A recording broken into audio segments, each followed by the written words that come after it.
drawn and redrawn, the making of India's internal boundaries. Hi, and welcome back to India's State Stories, a project that explores the evolution of India's political and administrative boundaries. This project is supported by the Center for Legislative Education and Research, Flame University, Pune. Integration of princely states was a complex process which resulted in the new states that were divided into 4 administrative categories, parts A, B, C, and D. This series focuses on the 3 main categories that are part A, B, and C. In the first part, we will be exploring the integration of princely states that formed the part A states. In other words, they were absorbed and merged into their respective British provinces. These range from major states like Baroda, Kolhapur to smaller and little known regions like Sandur and patchwork of states in modern day Gujarat and Orissa. The merger agreements for most of the states were modelled after Orissa and Chhattisgarh state mergers, and their administration was transferred to provincial governments.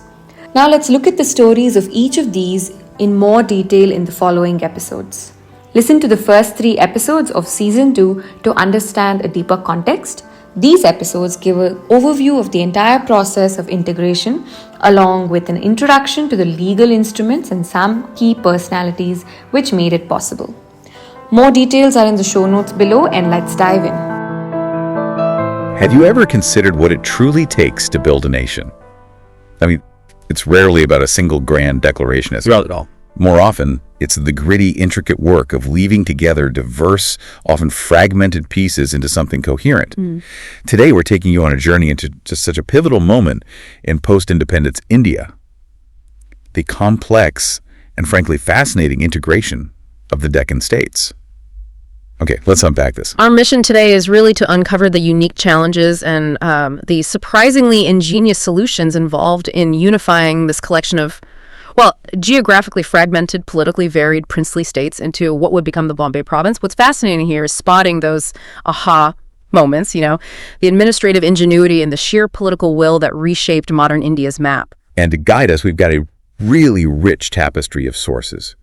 Original historical documents, detailed maps which really show just how scattered these places were, and insightful scholarly analyses. This deep dive will go beyond the headlines, I think, revealing human stories, the negotiation, the strategy behind this monumental undertaking. So let's start by setting the scene.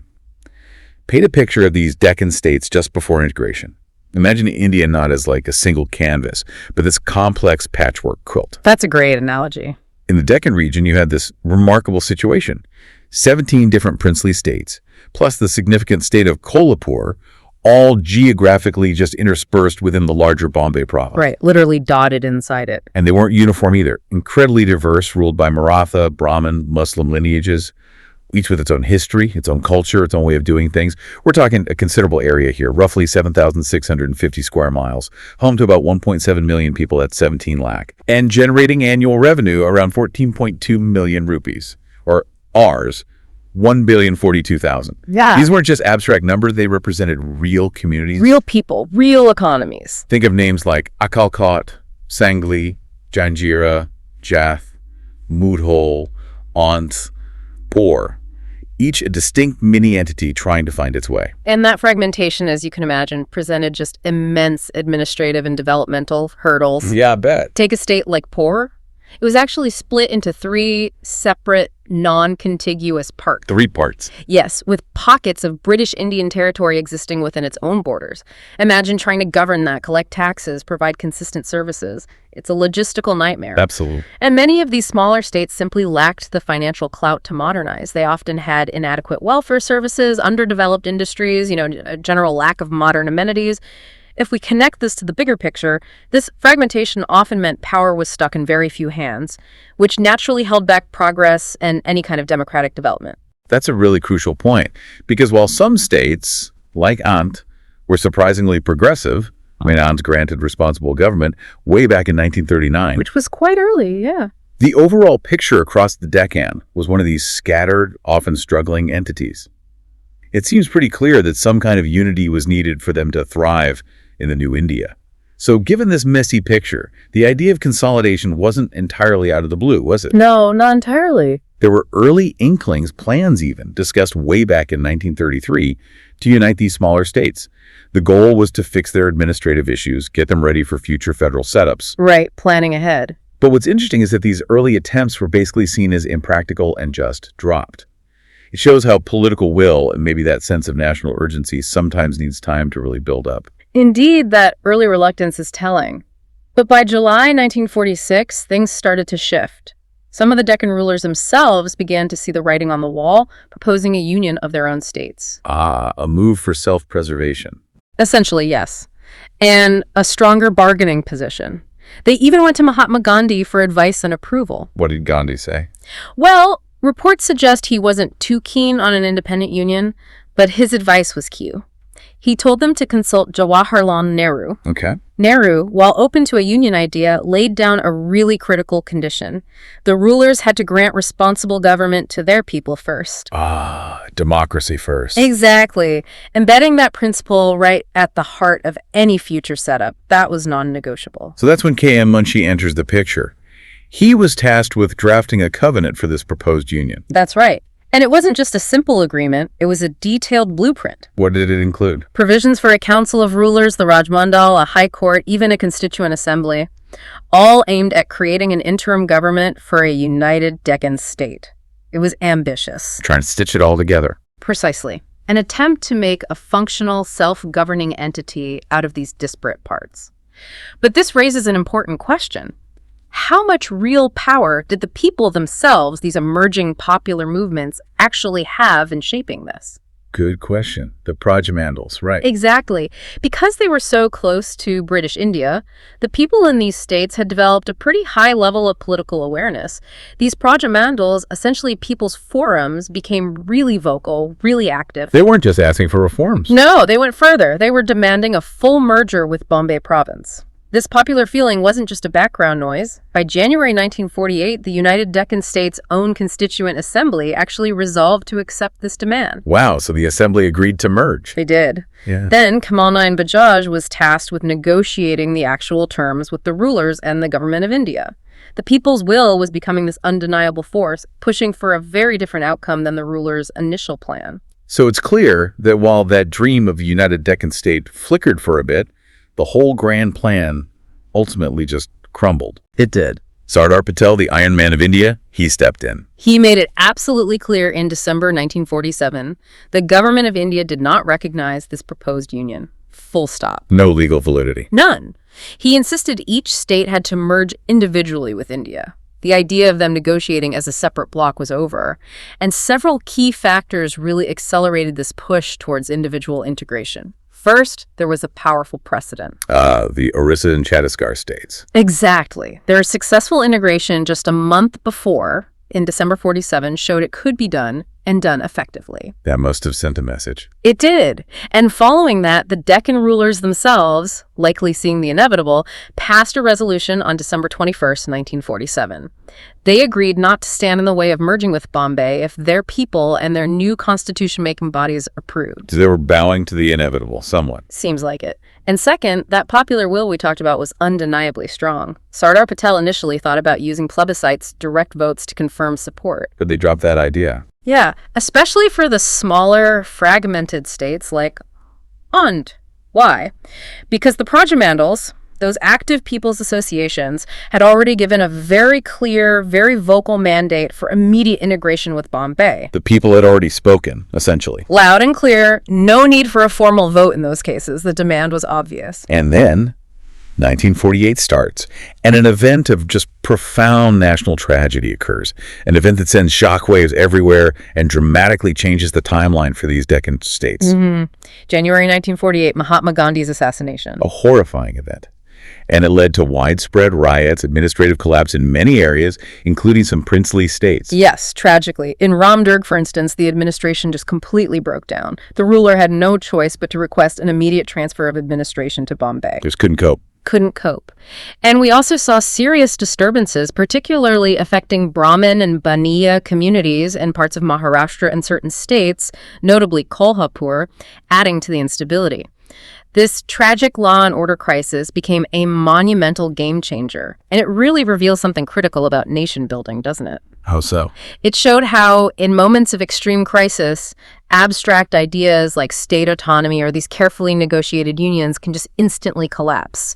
The immediate, overwhelming need becomes basic law and order. Survival, basically. Exactly. The smaller Deccan states, with their limited resources, their fragmented structures, they simply couldn't handle the escalating violence. It forced the rulers' hands. They had to urgently ask the Indian government to accept the merger. Even before the paperwork was done. Even before the formal agreements were fully signed, it was a crisis that just accelerated everything, making immediate merger not just desirable, but an act of sheer necessity. So with integration now an absolute must, let's get into the specifics of how these mergers were actually hammered out. There was key meeting, right? February 19th, 1948 in Bombay. That's the one. Presided over by B.G. Kher, Bombay's premier, and C.C. Desai, representing the state's ministry, a crucial figure. And these details had to be sorted out incredibly quickly under immense pressure. Absolutely. And the practicalities really centered heavily on the privy purse. Right, the financial package for the rulers. Explain that a bit more. It wasn't just a salary, was it? No, not at all. It was a specific, guaranteed annual sum for the rulers in return for ceding their state's sovereignty and all administrative control. Think of it as ensuring a dignified transition, a sort of golden handshake. But the amount was contentious. The amount was key. C.C. Desai applied what was called the Eastern States Formula. Now, this formula was notably less generous than the original Deccan States formula some rulers might have been hoping for. So the government was playing hardball. You could say that. But it wasn't just about saving money. It was a clear signal from the new government. They were prioritizing national integration and fiscal responsibility over what they might have seen as, perhaps, excessive princely entitlements from the past. A firm stance. Beyond the money, the privy purse, what other guarantees were given to smooth this massive change? Well, while the rulers ceded everything, full authority, jurisdiction, powers to the government of India. Complete handover. Complete. But they were guaranteed the enjoyment of their private properties, their titles, their dignities. The privy purse payments were also guaranteed for their successors. So hereditary initially. Yes, initially charged to the merged state's revenue, but later transferred to the central budget, which gave it more stability. And importantly, any disputes over what was state property versus private property. Which must have come up. Oh, certainly. Those were to be settled by judicial officers appointed by the government of India. So an impartial process was built in. It balanced the new government's authority with a certain respect for historical status. And we see some really specific examples of how different states navigated this. So on Wadi, for instance, their ruler was reluctant at first. Yes, initially resisted, even talked about aligning with Kolhapur instead. But sometimes events just take over, don't they? What happened there? Political disturbances escalated, a parallel government was set up, arrests were made. The choice became pretty stark. The chaos on the ground made the abstract idea of merger suddenly very urgent, very real. It compelled the ruler to sign the instrument of merger. Forced his hand, really. You could say that. And then you had Janjira, a small Muslim maritime state. They'd actually already transferred their law and order administration to Bombay even before the full integration. A more pragmatic, gradual approach. Exactly. Shows a strategic shift happening even before the final push. So what was the immediate aftermath? All these agreements signed, the dust settling. What happened on the ground? Well, the formal merger of 16 Deccan states took effect pretty swiftly, March 8th, 1948. Back quickly. Yes, a profound shift. Their administration was directly transferred to Bombay Province.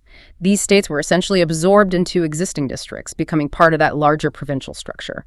The new combined area was about 7,815 square miles, population around 1.7 million, revenue over 14 million rupees.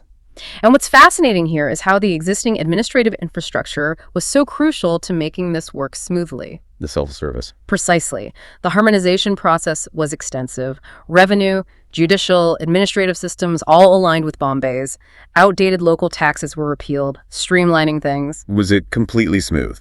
Any pushback? Well, there was some understandable dissatisfaction among certain local state employees facing new rules, a different hierarchy, it's natural. But overall, the integration was generally smooth. And why was that? Largely because Bombay already had this well-trained, experienced provincial civil service ready to step in, absorb, and manage these new territories. It ensured continuity, not chaos. That makes sense. And it wasn't just about the formal agreements, right? Even without a specific standstill agreement, that formal transitional Because document, the Deccan States didn't explicitly sign, no. essential services just kept going, like Yep. railways, posts, telegraphs. Yes, they continued seamlessly. It mirrored arrangements made for other states that did sign those agreements. It really speaks to the practical, pragmatic approach taken. Get it done, keep things running. Right. Exactly. And to wrap up the timeline, by early 1950, these Deccan states were fully, constitutionally, geographically integrated into Part A of Bombay State. Done deal. A new chapter solidified. Completely. Transforming that fragmented mosaic into a unified, much stronger part of India. Wow. This deep dive has really peeled back the layers, hasn't it? Revealed that intricate dance between local hopes, central power, and those unexpected events that ultimately redrew the map of modern India. It was so much more than just signing treaties. It was complex, multi-layered, full of human effort and political maneuvering. Indeed. And the integration of the Deccan states offers such a powerful lesson, I think. Nation building. It's often a series of these necessary compromises, swift actions maybe born out of crisis, Balancing acts. balancing the historical rights of rulers with the undeniable will of the people, and crucially, the stability of the larger nation. It really makes you wonder, doesn't it? How do similar pressures play out elsewhere in other consolidations, maybe even today? A really provocative thought. What stands out to you as the most surprising detail from this whole remarkable period of India's formation? Something for everyone listening to